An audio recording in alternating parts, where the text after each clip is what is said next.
அன்னை தெரசா நாவல். எழுதியவர் அஜயன் பாலா. பகுதி 7. யாசகம் செய்து சேவை. சிறிய விஷயங்கள் என்பதற்காக அலட்சியம் காட்டாதே. உன் உறுதி அங்கேதான் உறங்கி கிடக்கிறது, சொன்னவர் அன்னை தெரசா.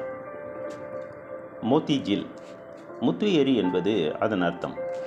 இன்று அந்த பகுதிக்குள் பிரவேசிப்பவர்கள் ஆச்சரியப்படக்கூடும். அதன் நவீன சாலைகள், உயர்ந்த கட்டடங்கள் பலரது புருவங்களை உயர்த்தக்கூடும். ஆனால் அன்று 1949 அதன் நிலைமை என்ன தெரியுமா? எங்கு பார்த்தாலும் குடிசைகள், அசுத்தம் மிதக்கும் கழிவு நீரோடைகள், நடுவில் ஒரு தண்ணீர் தொட்டி, அதன் அருகே ஒரு மரம். இதுதான் அன்றைய மோத்திஜில். கல்விதான் சமூக சேவைகளின் பாலப்பாடம் என்பதை உணர்ந்திருந்த அன்னை தன் பணிகளை துவங்கிய முதல் நாளில் ஒவ்வொரு குடிசையாக சென்று தான் துவக்கப் போகும் பள்ளிக்கூடத்து குழந்தைகளை அனுப்பச் சொன்னார். மறுநாள் 5 குழந்தைகள் அவருக்காக தண்ணீர் தொட்டி அருகே காத்திருந்தனர். அந்த குழந்தைகளை கண்டதும் சட்டென அன்னைக்கு ஒரு குழப்பம். இவர்களை எந்த பள்ளிக்கூடத்துக்கு அழைத்து செல்லப் போகிறோம்? அடுத்த வேளை சாப்பாட்டுக்கே அடுத்தவர் கைகளை எதிர்பார்க்கும் நிலை. ஆனாலும் தெரசா கலங்கவில்லை. ஒரு குச்சி இருந்தது, அதனை கையில் எடுத்தார். குழந்தைகளை தண்ணீர் தொட்டி அருகே இருந்த மரநிழலுக்கு வரச் சொன்னார். குழந்தைகள் வரிசையாக வந்து நின்றன. கையில் இருந்த குச்சியால் தரையில் 5 சதுரங்களை வரைந்தார். ஒவ்வொரு சதுரத்திலும் ஒவ்வொரு குழந்தையை அமரச் செய்தார். அடுத்த நிமிடமே வங்காள மொழியில் தெரசா ஆனா ஆவண்ணா ஆரம்பிக்க குழந்தைகள் கோரஸாக அவரை பின்தொடர்ந்து கூறினர். குழந்தைகளின் இந்த திடீர் சத்தம் கேட்டு அக்கம் பக்கத்தினர் ஆவலோடு எட்டி பார்த்தனர். தண்ணீர் பிடிக்க வந்த பெண்களும் அன்னை சொன்னதை திரும்ப கூறியபடியே பாடங்களை வீட்டுக்கு எடுத்து சென்றார்கள். இப்படியாக துவங்கிய அன்னையின் பள்ளிக்கூடம் விரைவிலேயே அந்த பகுதியில் ஒரு சிறு குடிசைக்கு மாறியது. மாறுதலுக்கு காரணம் அன்று பங்கு தந்தை ஒருவர் தந்த 100 ரூபாய் பணம். பள்ளிக்கூடம், மருந்தகம் இரண்டையும் ஒரு சேர துவங்கினார். அந்த கட்டடத்துக்கு அப்போது அவர் சூட்டிய பெயர் நிர்மல் ஹிருதய். பள்ளி மாணவர்கள் எண்ணிக்கை 26ஆக உயர்ந்தது. தினமும் காலையில் மோத்திஜில் பள்ளிக்கு செல்லும்போது வழியிலேயே குழந்தைகள் ஓடி வந்து தனக்கு வணக்கம் செலுத்தும் அழகுக்காக ஏங்கினார். அன்னை அவர்களுக்கு சுத்தத்தையும் ஒழுக்கத்தையும் முதலில் பயிற்றுவித்தார். குழந்தைகளிடம் கெட்ட வார்த்தை பேசும் பழக்கம் அதிகமாக இருந்தது. தனது கண்டிப்பால் அவர்களிடம் பற்றியிருந்த அந்த புறநோயை வெட்டி எறிந்தார். அன்னை பெரும்பாலும் தனியாராகத்தான் நடந்து செல்வார். கையிலும் சொற்ப பணம்தான். நடந்து செல்லும்போது அவரது மனம் முழுக்க இந்த பள்ளி குழந்தைகளின் உடைகளுக்கும் உணவுக்கும் மருந்துக்கும் யாரிடம் பணம் கேட்கலாம் என்ற யோசனையிலேயே மூழ்கியிருக்கும். ஒரு நாள் அவரிடம் சொற்பமான பணம்தான் கையில் இருந்தது. தன் உணவுக்காக வைத்திருந்த அந்த சொற்ப பணத்தையும் பசிக்கிறது என்று வந்து யாசித்தவரிடம் கொடுத்து விட்டார். மாலை வகுப்புகள் முடிந்து வீடு திரும்பும்போது பசி அன்னைக்கு மயக்கத்தை உண்டாக்கியது. தள்ளாடிபடியே நடந்து சென்ற அவர் கண் முன் ஒரு தேவாலயம். அப்போதுதான் அங்கிருக்கும் குரு ஒருவரின் ஞாபகம் வந்தது. வேகமாக உள்ளே நுழைந்தார். அவர் முன்படிக்கட்டின் கீழே கையேந்தியபடி தனக்கும் தனது சேவைக்கும் சிறு பண உதவியை கோரினார். ஆனால் அந்த குருவோ பணம் தருவதற்கு பதிலாக சேவையை கைவிட்டு மீண்டும் லொராட்டோ மடத்தில் சேரும்படி அறிவுரை கூறினார். இல்லாவிட்டால் வீதியில் நின்று யாசகம் செய்வதுதான் இதற்கு ஒரே தீர்வு என அன்னை மனம் நோகும் விதமாக கூறினார். பதிலுக்கு அன்னை அவரிடம் பேச துவங்க அதற்குள் கதவு சாத்தப்பட்டது.